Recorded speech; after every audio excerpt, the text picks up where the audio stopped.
You ask Tiger to solve. This deals with linear equations with one unknown. The final result is x equals 14/3. Let's solve it step by step. Simplify the expression. Break up the fraction.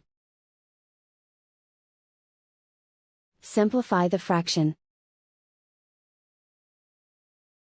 Group all constants on the right side of the equation.